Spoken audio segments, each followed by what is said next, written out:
سب سے پہلے جہاں تک میری آواز جا رہی ہے اور جو لوگ مجھے سن رہے ہیں سب کو محبت بھرا سلام، اور آپ سب سے مؤدبانہ گزارش ہے، یعنی ریکویسٹ ہے کہ میرے چینل کو سبسکرائب کیا کریں اور میری ویڈیو کو لائک کیا کریں، اور جن لوگوں نے میرے چینل کو سبسکرائب کیا ان کا بے حد مشکور ہوں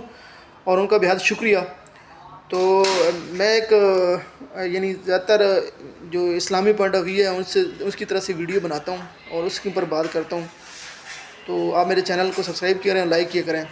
صحیح بخاری حدیث نمبر 883 ہے کہ حضرت سلمان فارسی سے روایت ہے کہ نبی کریم صلی اللہ علیہ وسلم نے فرمایا کہ جو شخص جمعہ کے دن غسل کرے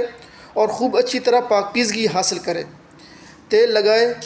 یا گھر میں موجود خوشبو استعمال کرے، پھر نماز جمعہ کے لیے نکلے اور مسجد میں پہنچ کر دو آدمیوں کے درمیان نہ گھسے،